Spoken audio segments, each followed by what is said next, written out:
Hello friend, welcome to प्रगति पथ। I am Deepali. आज previous year के मैथ्स के क्वेश्चन पेपर की जो हम रिवाइज कर रहे हैं उसकी 5th क्लास है। ठीक है, इससे पहले की जितनी भी क्लासेस हैं अगर आपने ना देखी हो तो उनका लिंक आपको डिस्क्रिप्शन बॉक्स में मिल जाएगा। ये सीरीज़ एग्ज़ाम से पहले पूरी कर दी जाएगी और आपके हर प्रकार का जो भी क्वेश्चन होगा, ऑल टाइप ऑफ क्वेश्चंस को यहाँ पे कवर किया जाएगा। ठीक है, डेली इस सीरीज़ की प्रैक्टिस करने से आप कम से कम 28 मार्क्स तो श्योरली गेन कर पाओगे। क्योंकि आप डेली उसकी प्रैक्टिस करोगे। हमारे चैनल को फॉलो करना ना भूलें, उससे क्या होगा, आप लोगों की रिवीजन अच्छी होगी, आप लोगों के हर टाइप के क्वेश्चंस के आंसर दिए जाएंगे। तो चैनल सब्सक्राइब ना किया हो तो प्लीज़ सब्सक्राइब करें, लाइक एंड शेयर करना ना भूलें वीडियोस को। तो चलिए आज की हम ये सीरीज़ स्टार्ट करते हैं।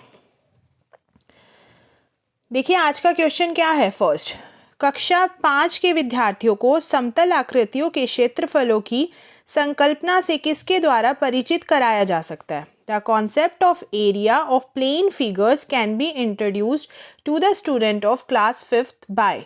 देखो कक्षा 5 के विद्यार्थी हैं, उनको समतल आकृतियां जो होती है ना उनके एरियाज के बारे में पढ़ाना है। तो सबसे बेस्ट मेथड कौन सा होगा ये पूछा गया है। ठीक है, आयत की लंबाई और चौड़ाई का पता लगाते हुए और आयत के क्षेत्रफल के सूत्र का प्रयोग करके आयत के क्षेत्रफल की गणना करना। Calculating the area of rectangle by finding length and breadth of a rectangle and using the formula for area of a rectangle. या नेक्स्ट मेथड है आयत और वर्ग के क्षेत्रफल का सूत्र बताना। मीन्स उन लोगों को क्या बता देना, formula of the area of rectangle and square. यह है इकाई वर्गों के गुणन की सहायता से आकृतियों के क्षेत्रफल की गणना करना। Calculating the areas of figure with the help of counting unit squares. या फिर विभिन्न वस्तुओं जैसे हथेली, पत्ती, पेंसिल आदि की सहायता से किसी भी आकृति के क्षेत्रफल को मापना। या फिर measuring the area of any figure with the help of different object like palm, leaf, pencil etcetera. तो देखिए आपका बेस्ट मेथड होगा, बच्चों को सिखा रहे हो, कक्षा 5 के बच्चे हैं, विभिन्न वस्तुओं जैसे हथेली, पत्ती, पेंसिल आदि की सहायता से किसी भी आकृति के एरिया को मेजर करना। Okay, with the help of different objects. Next question पे चलते हैं। गणित में गणना करने संबंधी कौशलों को किसके द्वारा बढ़ाया जा सकता है। ठीक है, conceptual skills of mathematics can be enhanced by. कक्षा में अभ्यास हेतु क्रियाशील गतिविधियों का आयोजन करके, conducting hands on activity in class, संकल्पनाओं और प्रक्रियाओं को स्पष्ट करने के बाद अधिक से अधिक प्रयास कराना, clarifying concept and procedure followed by a lot of practice. केवल संकल्पनात्मक ज्ञान देकर ओनली कंसेप्चुअल नॉलेज इनफ होती है, या फिर केवल एलोग्रिथम का वर्णन करके, या फिर ओनली डिस्क्राइबिंग एलोग्रिथम। तो बताइए राइट वन कौन सा होगा। कक्षा में अभ्यास हेतु क्रियाशील गतिविधियों का आयोजन करना। हैंड ऑन एक्टिविटी जितनी क्लास में होगी उतना बच्चा एक्टिव होगा, उतना वो चीज़ उसके माइंड में स्टोर हो जाएगा, उतना वो परफेक्ट हो जाएगा। ओके, तो नेक्स्ट क्वेश्चन क्या बोलता है। कक्षा 3 के विद्यार्थियों को लंबाई की विभिन्न इकाइयां पढ़ाने के एक शिक्षक द्वारा निम्नलिखित सामग्रियां कक्षा में लेकर आए वो। To teach various units of length to the student of class 3rd, a teacher shall take the following material to the class. कौन कौन सी लानी होगी। लाए वो विभिन्न लंबाइयाँ और इकाइयों वाला फुट्टा जिसे रूलर बोलते हैं, नापने की छड़ स्टिक लेकर आए, नापने वाली पट्टी जो वस्तुकार द्वारा प्रयोग में लाई जाती है, rulers of different length and different units, measuring road, measuring strips used by architect, नापने वाली टेप जिसके द्वारा एक तरफ सेंटीमीटर हो दूसरी तरफ मीटर हो। मीन्स मेजरमेंट वाली टेप लेकर आए जहाँ एक तरफ सेंटीमीटर है, अनदर साइड इज मीटर हो। विभिन्न इकाइयों का संबंध chart, relation chart of various units, centimetre वाला रूलर और नापने वाली टेप, सेंटीमीटर रूलर और मेजरिंग टेप। एक बार दोबारा क्वेश्चन पढ़ लो। कक्षा 3 के विद्यार्थियों को लंबाई की विभिन्न इकाई पढ़ाने के लिए एक शिक्षक कौन सी सामग्री कक्षा में लेकर जाएगा। कक्षा 3 का बच्चा है, ध्यान रखें, तो उसके लिए विभिन्न लंबाइयों और इकाइयों वाला रूलर मीन्स फुट्टा, नापने वाली छड़, नापने वाली पट्टी, ये चीज़ें ही क्लास में लेके जाएंगी। ओके। नेक्स्ट क्वेश्चन है, कक्षा 3 के विद्यार्थियों को संख्या पद्धति पढ़ाने का उद्देश्य क्या है? The object of teaching number system to class 3rd student is to enable the student 4 अंकों वाली संख्याओं के योग और व्यवकलन के कौशल में प्रवीणता प्राप्त करना, to master the skill of addition and subtraction of 4 digit number, बड़ी संख्याओं को पढ़ने के कौशल में प्रवीणता प्राप्त करना, to master the skill of reading large numbers, 6 अंकों तक गणना करना, to count up to 6 digit, संख्याओं को सैकड़ा, दहाइयों और इकाइयों के समूह के रूप में देखना और स्थानीय मान की सार्थकता को समझाना, to see the numbers as a group of hundreds, tens, ones and to understand the significance of plane values. तो आप बताओ, जो संख्या पद्धति या जो नंबर सिस्टम 3rd क्लास में बच्चों को पढ़ाया जाता है उसका ऑब्जेक्ट क्या होता है? देखो, बच्चों को वंस टेंस नहीं आएगा तो वो आगे कितना मिस्टेक कर जाएंगे, है ना। तो उन लोगों को यही चीज़ें सिखाना, इकाई, दहाई, सैकड़ा, ये सब दिखाना, इनके ग्रुप को दिखाना और उनके प्लेस वैल्यू को समझाना। ओके।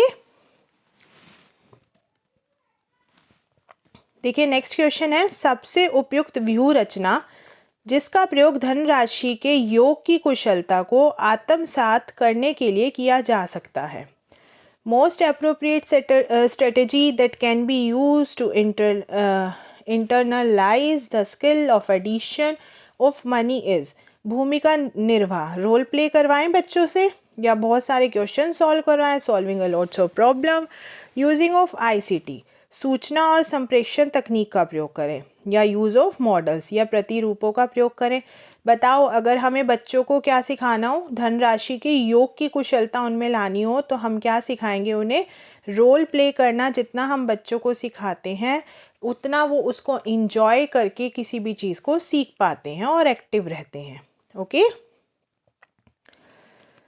नेक्स्ट क्वेश्चन है, एक शिक्षक आधार 10 और स्थानीय मान की संकल्पना का विकास करते समय कक्षा में निम्नलिखित पहेली का प्रयोग करता है।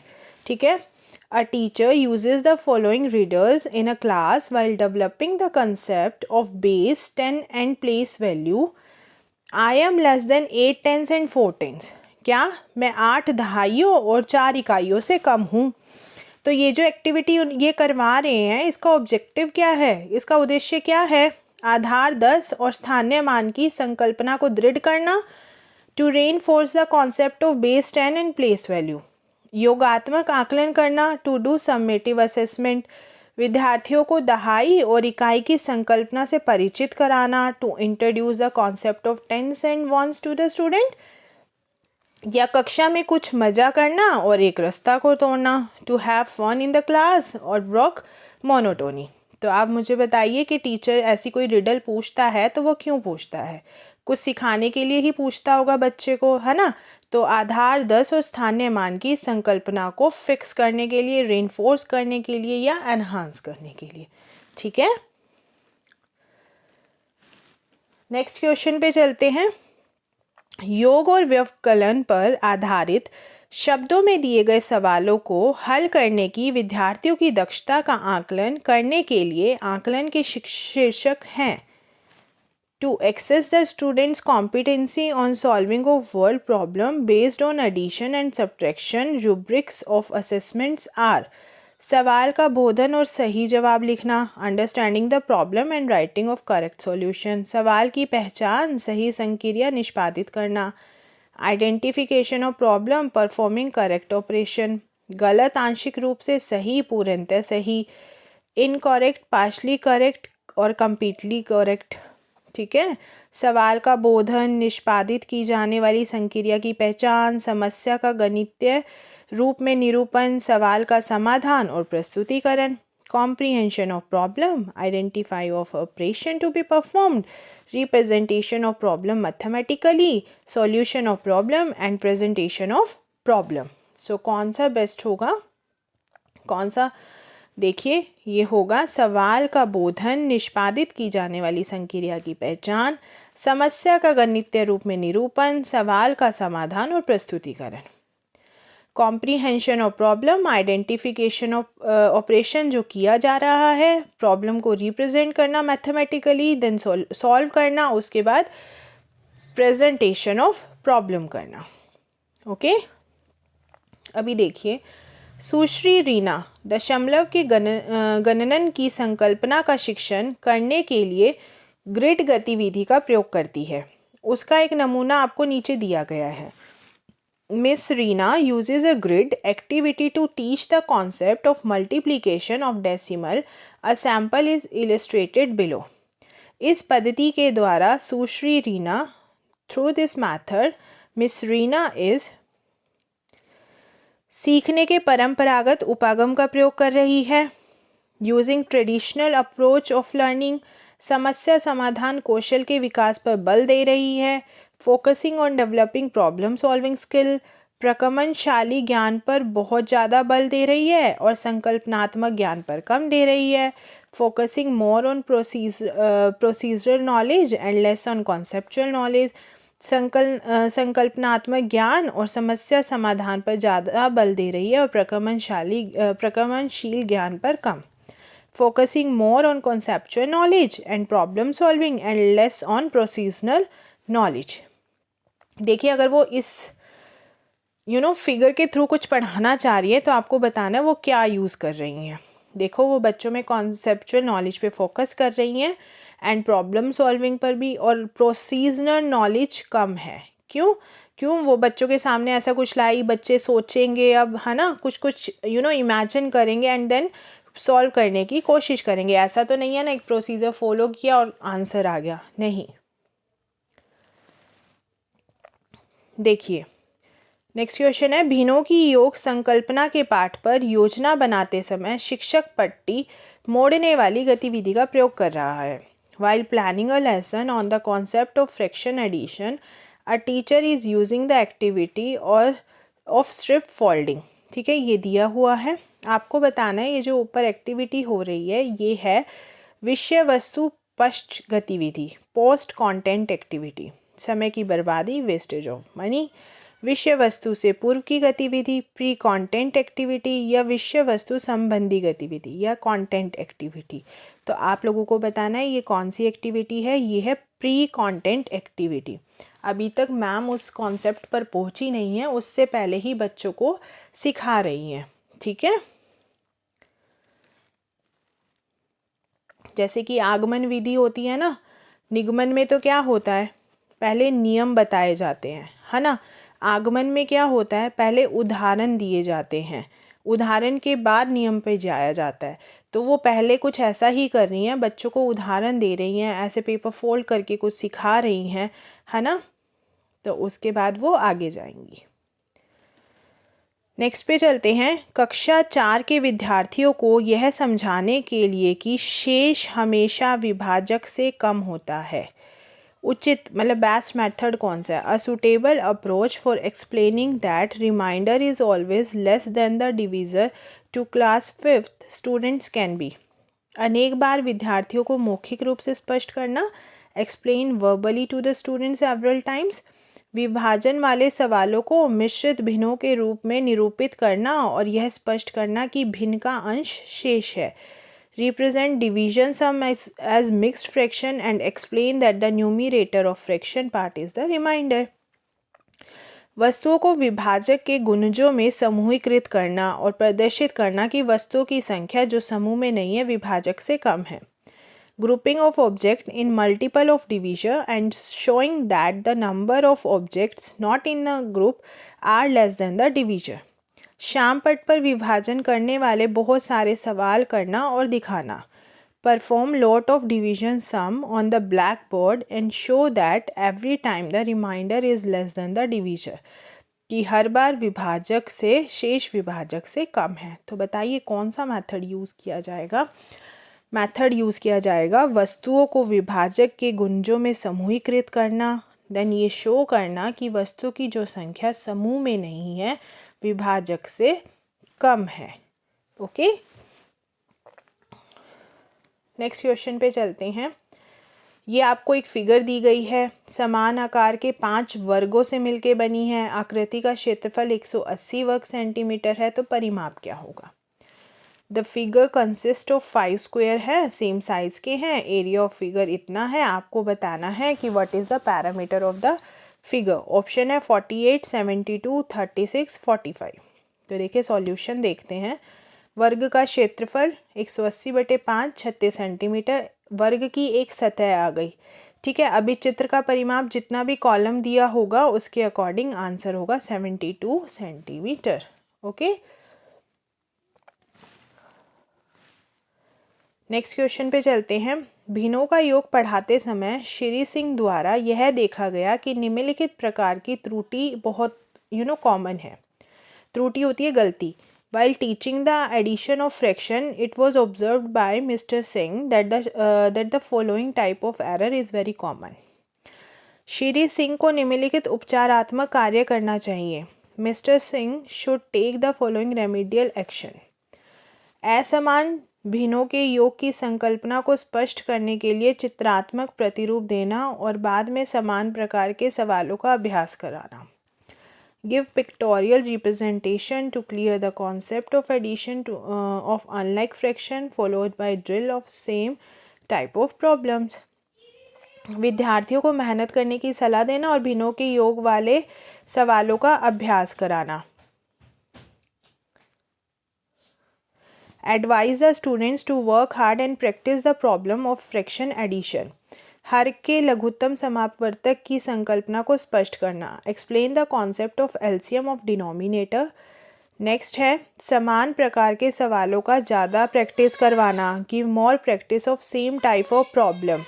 तो according to you best one कौन सा होगा? असमान भिन्नों के योग की संकल्पना को स्पष्ट करने के लिए चित्रात्मक प्रतिरूप देना और बाद में समान प्रकार के सवालों का अभ्यास कराना। क्लियर? नेक्स्ट क्वेश्चन पे चलते हैं। एक ठोस जैसा कि आकृति में दिखाया गया है घनाभ ब्लॉक क्यूबिकल ब्लॉक से बनी है जिनकी प्रत्येक भुजा 1 सेंटीमीटर है। ब्लॉकों की संख्या है। The solid as shown in the figure is made up of cubical blocks जिसकी हर साइड 1 सेंटीमीटर है। नंबर ऑफ ब्लॉक आपको बताने हैं। ऑप्शन है 60, 72, 48, 52। ठीक है, देखो दी गई आकृति एक घनाभाकार के रूप में जो 1 सेंटीमीटर घन की सतह से जोड़कर बनाया गया है जिससे स्पष्ट है कि घनाभ में 1 सेंटीमीटर के 5 घन ऊंचाई के रूप में और 4 घन लंबाई के रूप में और 3 घन चौड़ाई के रूप में है। तो एक घनाभ का निर्माण कितने से हुआ? 1/4, 1 L/B, B/H और H/L। तो 60। तो ब्लॉकों की संख्या कितनी होगी? 60 होगी। नेक्स्ट क्वेश्चन पे चलते हैं। राष्ट्रीय पाठ्यचर्या की रूपरेखा 2005 मानती है कि गणित में चिंतन और तर्कना का एक तरीका शामिल होता है। इस दृष्टिकोण को किसके द्वारा प्राप्त किया जा सकता है? The NCF 2005 consider that mathematics involves a certain way of thinking and reasoning. The vision can be realised by खोजबीन उपागम का प्रयोग करना, हस्तचालकों का उपयोग करना, संकल्पनाओं को वास्तविक जीवन से जोड़ना, विद्यार्थियों को चर्चाओं में शामिल करना। Adopting exploratory approach, use of manipulatives, connecting concept to real life, involving students in discussion. गणित की सभी पाठ्य पुस्तकों का पूर्ण लेखन करना, rewriting all text book of mathematics, विद्यार्थियों को बहुत सारे सवाल कार्य पत्रक देना, giving lot of problem worksheet to the students और विद्यार्थियों को विशेष कोचिंग देना। तो देखिए आप बच्चों को क्या बोलेंगे, जो भी आप बातें करेंगे उसमें मतलब डिस्कशन में उनको शामिल करोगे, इन्वॉल्व करोगे, जो भी आप करवा रहे हो उनकी रियल लाइफ से कनेक्ट करने की कोशिश करोगे, है ना? तो फिर बेस्ट ऑप्शन होगा ऑप्शन नंबर 1। नेक्स्ट पे चलते हैं। रिजुल एक गति संवेदी शिक्षार्थी है। उसकी शिक्षिका सुश्री नेहा उसकी अधिगम शैली को समझती है। उसकी गुणन की संकल्पना को स्पष्ट करने के लिए उन्हें निम्नलिखित में से किसी व्यू रचना का चयन करना चाहिए। Rijul is a kinesthetic learner. His teacher miss Neha understood his style of learning. Which of the following strategy should she choose to clear the concept of multiplication? सभी पहाड़ों को याद करने के लिए उस पर बल देना, तो देखो ये तो फोर्स नहीं करना, ये तो अभी से ही गलत है। नेक्स्ट को देखते हैं। 2 और 3 आदि के गुणज प्राप्त करने के लिए दो भिन्न रंग वाले मोती और धागों का प्रयोग करना। Using string and beads of 2 number colours to get the multiple of 2 and 3 etcetera. कटवा गिनती, skip counting, counting the points of intersection of criss cross line, आड़ी तिरछी रेखाओं पर प्रतिछेदन बिंदुओं को गिनना। तो देखिए राइट कौन सा होगा, आड़ी तिरछी रेखाओं पर प्रतिछेदन बिंदुओं को गिनना। ओके, तो देखिए ये था आज के लिए। अगर आप लोग हमें इंस्टाग्राम पे फॉलो करना चाहते हो तो ये है हमारी आईडी, एंड देन अगर आप हमारे ग्रुप से ज्वाइन करना चाहते हो डिस्क्रिप्शन बॉक्स में उसका लिंक है, तो प्लीज़ जुड़िए, हमारे चैनल को सब्सक्राइब करिए, वीडियो को लाइक करें। Thank you so much, thank you for watching our video, thank you so much.